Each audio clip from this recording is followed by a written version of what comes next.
You know, in a place like the San Luis Valley that gets less than 7 inches of precipitation annually, water is just absolutely the lifeblood of this valley. In real estate, it's location, location, location. So having the Conejos River and this spring, which has historically produced over 6,000 gallons of water per minute, it's no wonder that this place has been occupied for 10,000 years. Not much is known of the early inhabitants of this land, though it's clear from what they left behind that hunting and fishing were their primary activities. Where you've got water, that's where people and animals are going to want to be. In the 1880s, the bountiful hunting and fishing continued to draw visitors to this area. Those inhabitants left something larger behind: an adobe house, the last remaining building of an old ranch. This piece goes across, it ties this one into that one. They're interconnected, as a master bricklayer would do.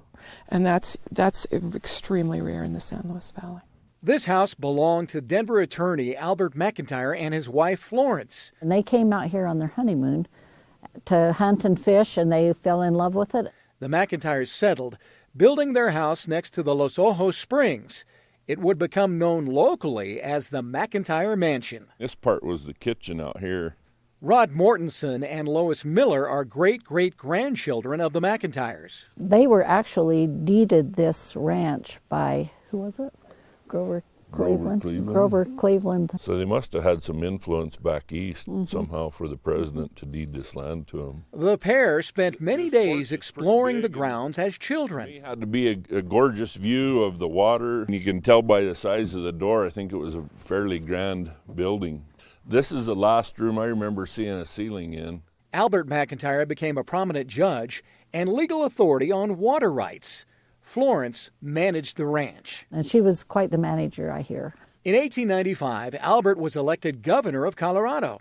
He moved back to Denver. Florence stayed behind. She did not like Denver. She didn't like being part of the society there. She didn't like the things that Grandpa had to do as governor. Albert McIntire served only one term as governor, divorced Florence, and moved to the East Coast. Florence kept the ranch. She just liked it here. It was her domain.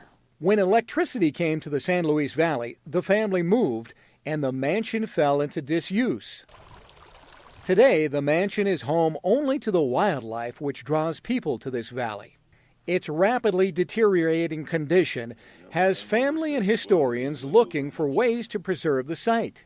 It makes you really sad to see how much even in our lifetimes, it has really deteriorated. And in the 25 years I've been coming here, I'd say at least half of what was here then is now gone. They reached out to the Bureau of Land Management and Adams State University for help. Certainly protecting it as it is and seeing if there's some restoration components. All that's yet to be determined through this partnership process and the fundraising, of course. The hope for preservationists and family is to find a way to preserve the legacy of not only one of Colorado's pioneers, but of those who have called this place home for thousands of years.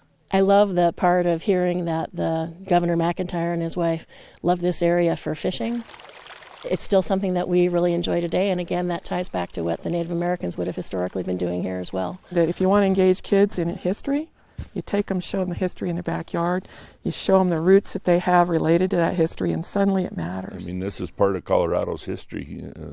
The governor lived here. I can just imagine this thing being rebuilt and restored like it was before. That would be so exciting and fulfill a dream of a lot of that family.